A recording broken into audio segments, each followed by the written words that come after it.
How's it going, folks? And welcome back to Park to Primera. We're here with Pablo Torre. What the hell is this?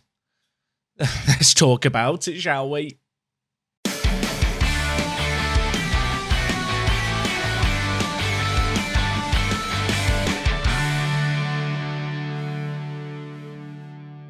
So yes, gang, we are back. It's Park to Primera. It's episode number 36. Today, another double header for your viewing pleasure. We have Tottenham. We have, and I want to make sure I get this right, it's one of the big dogs. It's Barcelona away. They're currently in 5th. You might have caught it in the league table here. We are currently top, but Pablo Torre is out for the next 2 to 5 months. Apparently it was an accidental collision in training. I mean, what kind of collision was it? Did he hit a train? Yeah, it's not a great one for us, to be completely honest. So this only happened last week. We took on Fuenlabrada, who were towards the bottom of the table. It didn't impact us then. I think today we are going to feel the impacts of this injury. But anyway, we have got a double-header today, so let's get through the games since you were last here, and they have gone very, very well. Of course, last episode we scraped a draw against Benfica, somewhat against the run of play, but at the end of the day, a win is a win, and we've gone on a really hot streak. And while following on from the Benfica game, games against Levante, Elche, and Deportivo saw us score 5 goals in each game. I'll tell you now, if you score 5 goals in a match, it's quite difficult to lose that game. I think the nicest thing about these games is it was a real variety of goal scorers. You have players like Corridor scoring, Avram Mides, even Jorge Calderon, who became Racing's youngest ever league goal scorer during this run of fixtures with his goal in this game. And he is a man who, with Pablo Torre injured, may end up getting a few more minutes. At 17 years old, he looks absolutely phenomenal. I hate the fact he's inconsistent, but besides that, he's a good little player, and yeah, he got a goal for us, which is great to see for a player of his age. You can also see that following on from those 3 wins, we took on Benfica at home, and this is one we need to watch the highlights for. So yes, Benfica at home, and much like the last game against Benfica, we went down in this game very early on. Rafa Leao with a tidy finish into the bottom corner. The good news in this game was that Pablo Torre was fit, and Pablo Torre was around to help us out. His ball into Vélez was superb. The centre-back got his big noggin on it, and then you can see here a bit of a freak goal, shall we say. It was given as an own goal for the goalkeeper. I don't know what happened in the 5-yard, or not the 5-yard, the 6-yard box there. It was a mosh pit. The ball was in the back of the net, though.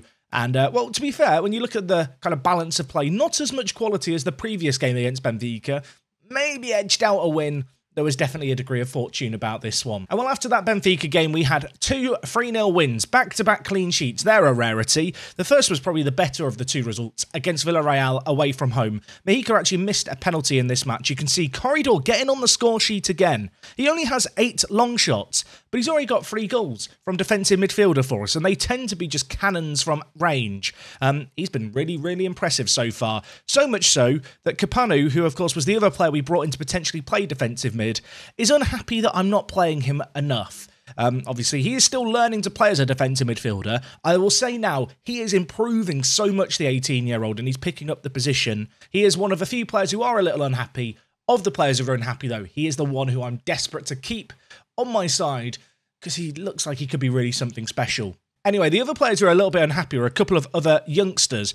Bruno Trigo, you might remember we signed him at the start of the year. I originally wanted to put him into the youth team, and then he was like, I don't want to go into the youth team. So I said, fine, you can train with the adults, but you're not going to play for us. He now wants to go out on loan. And there is another player who's been in that exact same situation, and that is Miguel Salgado, another player who we signed this year. I signed him to be a bit of squad depth. You can see here is kind of agreed playing time as squad player. He's actually barely played for us at all. At 19 years old, he's good. I guess with Capano coming in, who can also play centre-back, he's fallen down the pecking order a little bit more. I think the plan with both these guys is to loan them out when the transfer window opens at the start of next year. In our most recent game, we beat Fuenlabrada 3-0. They had a sending off in this game. Of course, they were a side promoted with us. And, well, it was a rather convincing team display, albeit without Pablo. We had Atakovic play there. I will tell you now, Atakovic has been mega disappointing. He's been unhappy about his playing time. He's going to get plenty of playing time now to prove his worth. At 15.75 million, he's really not lived up to the price tag so far, has he? I mean, the fact that we were able to loan Pablo Torre back has kind of been our saving grace. That said, there's going to be a period now where we look at players like Atakovic to really pull their weight, I suppose. Calderon, again, another player who could possibly slot into the exact same position for us down the centre of the team. All in all, though, it's going to be a testing few months, I think, without Pablo. It is the only kind of real injury of note in the squad, but of course, undeniably, he is a player we are going to miss hugely going into today's games. And well, before we go into today's games, just a little look at the scenario in the Champions League. We are currently second after that win against Benfica. If we could beat Tottenham today, we would be guaranteed a spot in the knockout rounds. If we lose today and Benfica win, it will go down to the final group game where we will be taking on Olympiacos. We are in a great situation right now. Even a draw here against Tottenham would be a pretty decent result in the grand scheme of things. But if we could get a win, it would be very good. And of course, last time we played Tottenham, we looked very, very good against them. So anyway, in terms of team news for today's game, this is the squad we're going to go in with. Avramidis has missed the last couple of weeks of football. And in his absence, Hardy has just looked really, really good. 4 goals in the league is not a bad total at all. In the Champions League, he's been a little more quiet by kind of comparison. He's played a whole host of positions. When I played him out on the right-hand side, he really has struggled. Out on the left-hand side, even though it's an inside forward and he is only left-only-footedness, it doesn't seem to hinder his performance. I know there are people who swear by inside forwards must cut in on their stronger foot. Anecdotal experience, for me at least, suggests that it doesn't matter as much as I think a lot of people value it. Hardy is kind of breaking the mould in that regard. We're going to hope he plays well for us. The back line, I realise I've got Araujo here, who should not be here. He is only here because Marca was suspended, but we'll bring Marca into the team. What I would say is Araujo has improved so much over the course of the last few weeks and months. You can see here at 23 years old, still coming on leaps and bounds, but I think today we're going to go with Marca. I do feel like he just about edges him out, the 22-year-old. But yeah, the back line's been very, very good for us this year. Velez has been superb. He's continuing to develop, which is really, really nice to see. And Onana, that transition from centre mid to defender was not the smoothest for him, shall we say, but I feel like now he's really found his groove as a centre-back. 5 goals in 14 games. The power that we have with our centre-backs from corners is just sensational. They've got 7 goals between them at this point in the season. It's not even December yet. But anyway, let's submit our team for today's game. Let's get into it. Away from home against Tottenham, a very different proposition to when we took them on previously at our own ground, and we beat them quite handsomely. That said, as I've already said, if we get a result here, we book our spot in the Champions League knockouts. And that is kind of where I wanted to be at this moment in time. We've done superb so far. We've not yet lost in the Champions League. Hoping we can keep it going today. I'm hoping that Atakovic, you're going to fill Pablo's boots today. Don't let me down. Throw in on the far side here. Marca trying to get it into Atakovic. Does so. Hardy now with it. Whips it in. And Martinez is there. Let me tell you now, Jonathan Martinez, he's good. When I put on the camera, when we start recording, he does like 20 times better. It's a lovely, lovely goal. Inside 10 minutes, we take the lead. I noticed that Tottenham are playing the exact same shape that they played against us last time we met that really played into our hands. Clearly going to hope that that continues today. I don't know, the hometown hero Martinez, come through our youth intake. Let's not forget that. He's been top draw this year. And while Hardy, he was involved in the previous goal. He very nearly got Onana involved there. That could have been goal number 6 or 7 for the season for Onana. I think Onana has 5 in the league. I'm not sure how many he has in the kind of cup competitions. It's a lot. He's a little goal scorer, it turns out. Free kick for them in a dangerous area. Vignato whips it in. Bastoni's there. The Italian Stallions, they link up. And, there's 2 set pieces that have resulted in goals here. 5 minutes before half-time. Really disappointing moment to, concede. Worth noting in the other game, though, Olympiacos took the lead against Benfica in the 23rd minute. Unfortunately, it looks like Benfica have turned it around since. There is a scenario here where if Benfica lose and we draw, I think even if we lose actually, if Benfica were to slip up, we could just go through despite losing today. Anyway, at the break, it's 1-1. We've been the better team. I'm delighted. Just keep it going, lads. I will immediately do the demand more. That's become my precautions to avoid complacency. I'll encourage the players, I'll keep them happy, then I demand more from them. Mars has picked up a little bit of a knock, so you know what? We'll bring in Araujo. I'm saying Araujo. I believe it's Araujo because it's a Portuguese name, and J's in Portuguese aren't said with a H. That's a Spanish thing. Also, I remember this from last time. Harry Kane is playing as an advanced playmaker on the wing. Also, it's the 76th minute. Where has the time gone here? Atakovic has been disappointing again. You know what, Calderon? Much like Martinez, you've come through the academy. I'm showing faith in you today. Mojica, we're going to take off for Avramides as a striker. Now, this is something that I have tried a little bit over the years. He looks like he should be a 6 striker. Let's see if Alessio can do it for us today. Might be a set piece to defend here, or it might just be Football Manager teasing me. 3 minutes left in this game. I mean, a draw would be a pretty good result away from home against Spurs. A weird game with a lack of highlights in the second half. But you know what? A draw is a pretty decent point for us there. Hardy was our best performer. Martinez obviously got the goal for us early on. I think Spurs in the second half did have the better of the play, but we deserved something from that match. We've shown some good resilience there, similar to what we showed against Benfica away from home. If we could draw all our games away from home in Europe 1-1, that would be pretty good. I mean, we're still unbeaten. Mars has got a little bruised knee. Resende's still just playing on his loan. Apparently, a few of our players are jaded and can do with a rest. I mean, that's concerning for Calderon. I guess he's been playing a lot for the youth team. You can see 11 goals and 10 assists for the youth team. Martinez as well apparently needs a rest. The young studs who have come from our academy, apparently they're being worked quite hard at the moment. We've got Barcelona in 4 days' time. We're going to get forward to that. It's away from home. We're probably going to get spanked. It's going to be raining. I don't know why that's significant. Let's just get to it. I'm not ready. Okay, game number 2 here against Barcelona, away from home. Despite the fact they are lingering in the league, 10 points behind us. It doesn't get any bigger than this. What I feel like we should do at this moment in time is just look at the league table and drink it in, because I don't think we're going to be here for too long. Real Madrid are breathing down our necks. We are still yet to play them. In fact, there are, still a few very difficult games to come before the halfway point in the season. We've got Betis to play, who are currently in 3rd, Real Madrid in 2nd. So yeah, as good as things look right now, let's not go too crazy with it. We're without Pablo Torre, who, I mean, you can tell by the average ratings and stuff, he's been pretty good for us. No, there's no denying he's a big miss. Mojica, by the way, he's snuck up there, hasn't he? Still 5 goals behind Lukaku, who's absolutely tearing things up for Real Madrid. But we're going to see what we can do here against Barcelona. In terms of team news for today's game, fitness is an issue. And I knew this was going to be an issue this year. It was one of the reasons why we bolstered the squad like we did. For example, Mark is struggling at right back. Blanco at centre mid. Doesn't have the best natural fitness. He is struggling with the workload of games in midweek. As a result, we're going to bring in Ferry for him. Ferry this year, by the way, 4 assists in the league. He has had a good little season so far, a 7.27 for the 32-year-old. His contract still expires at the end of this year. We will probably look to renew it for another season if he can keep up these kind of performances. He's obviously, at 32, a really good shooter with perfectionist personality, and he's done something on the pitch as well.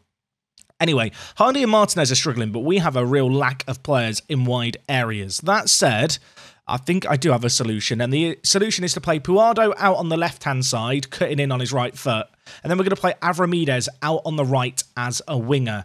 I still don't know what to do with Avramides. I still don't know what his best position is. Out on the right, he's got 4 goals and an assist playing as a winger, which feels weird because as an inside forward, you'd think he'd get involved way more. So with that in mind, we're going to stick him back on the right-hand side and see what he can do for us here.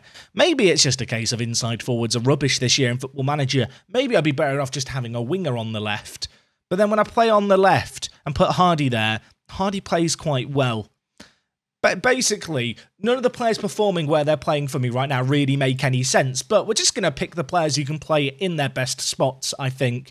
Avramides can play 75 minutes today. Corridor is 1 booking off a suspension. Capanu is going to be waiting in the wings. And can we just discuss the green? We've already looked at them, but look at all the green arrows. They just make me happy. Anyway, let's submit this team for the game. Very few changes from that previous match against Tottenham. Hoping we're going to have a similar resilient display today, although away from home against Barca, it's going to be quite difficult. You can see their team here. Skriniar, Stoyanshu, Guerrero in the middle, William Carvalho and Borrella, Mariba Trincao, David Neres, Anthony Martial. For some reason, as names on a pitch, they're not as impressive as I feel like the current Barcelona squad. I will say, they've still got Messi on the bench, and they've also got Tolisso and Wijnaldum on the bench. How old is Messi in this save game? We are, like, in the future now. I mean, there you get the expert analysis. How does Messi look? Shall we have a look? I mean, he's still 37, but he is bloody good. But I can see why he's on the bench for them today. Lots of 20s. Anyway, with that minor distraction, let's get into this game, shall we? You can see here, they are lining up with a 4-3-3, Well, for ourselves, we're going to be playing our typical asymmetric 4-2-3-1. No Pablo today. Bit of a rotated look about the midfield. We've had to do that with all the football we're playing at the moment. It's a squad game. It's a big challenge. We're going to want to remain top of the league here. I have a sneaking suspicion Real Madrid are probably going to leapfrog us with today's game. I mean, 20 minutes gone, first highlight. There's not been a shot on target yet. So whilst we're not creating a lot, we are shutting them down. And well, maybe Thierry Correa coming in at right back can show us what he's made of on the overlap as Martial takes it down well. Onana's going to try and cover him. Skips past, though, our defence. He's all on his lonesome. He goes alone, hits into the side netting. I mean, that was a little bit scary for a moment, wasn't it? Throw in for Deste, gives it to Barella. Atakovic in deep, doing some defending. Trincao now with the ball. Mariba, still yet to see a shot on target in this match, but you'd imagine this is going to lead to some kind of opportunity. I mean, if it didn't, that would be a bug in Football Manager because we're playing on key highlights. Something has to happen.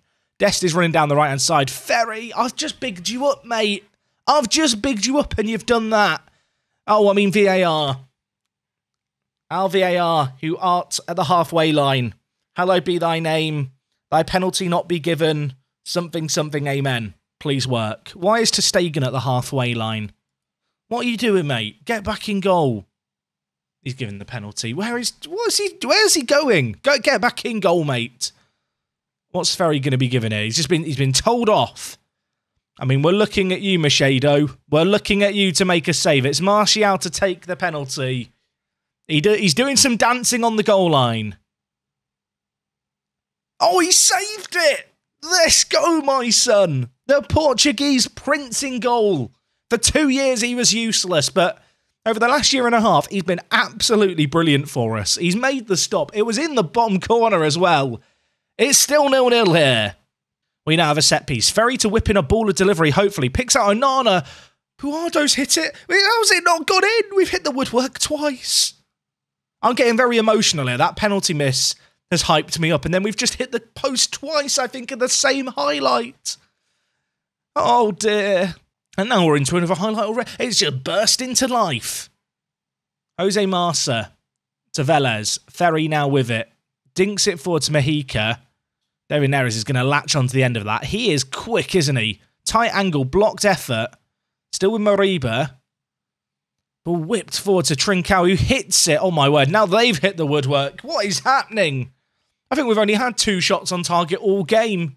But the post has been hit at least 3 times in this game. It's been absolutely nuts. And it's not even half-time yet, and we're into something else. Jose Marsa, the former Barcelona man, gives it to Puado, who's had a bit of a slow start to his time at Racing. But we need him here to do a job for us out on the left-hand side, using his attacking instinct, as he's going to loft the ball for Avramides, who's never going to get there, but it's not dealt with. Ferry could go to Marsa here. Corridor, Thierry. Options on the left. Going to keep it down this right-hand side.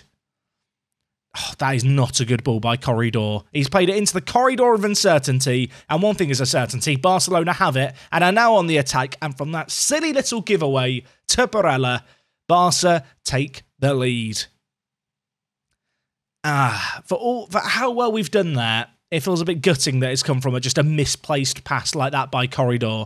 Martial, to be fair, had a lot to do as he received the ball on the halfway line. Ran at goal, ran with purpose, snuck it in at the near post. Barcelona 1, Racing 0. Half-time, 1-0? I mean, it feels like a bit of a harsh scoreline, I feel like. I'm going to tell the players that I've got faith in them to improve. Of course, their XG is bolstered by the penalty. From open play, we've been pretty good. We've been competitive, which is all I can really ask for away from home against Barcelona. Hopefully in the second half we can keep things tight and maybe try and steal away a goal or 2 on the break. I think that's always the game plan in this kind of match. Anyway, Guerrero to Mariba. He's going to whip it in goalwards. Velez deals with it well, but I imagine he's going to have more to deal with here as the ball is wide with Guerrero, and he does deal with it again. Do it a 3rd time, Velez. Ball in the middle, play to Neres. He hits the woodwork. That is the 4th time the post has been hit in this game. We're now going to look to launch a counter-attack. Avramides, can you do anything? I mean, that is an awful tackle by William Carvalho. Get him off.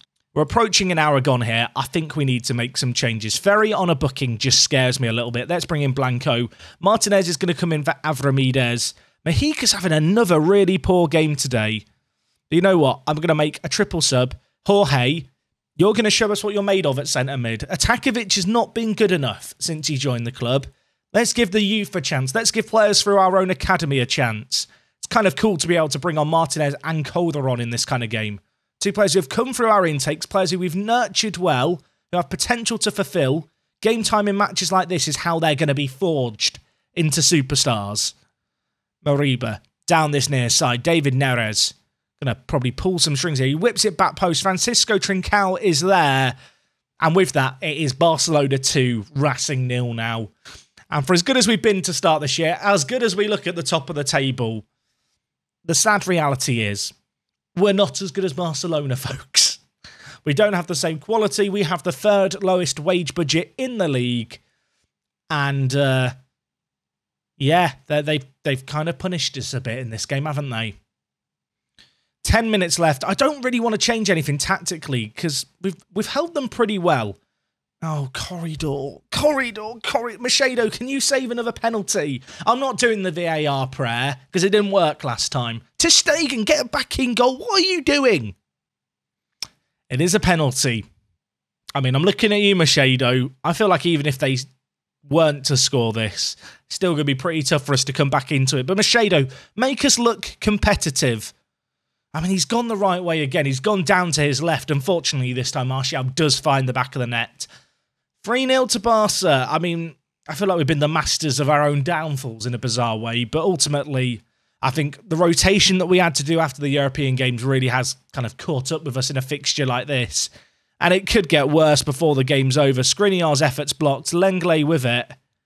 Martial, edge of the box, hits it from range. That was not far wide. But it is still 3-0. I was about to say only 3-0. 3-0 is not a great result. At this point, I would be quite happy with 3-0.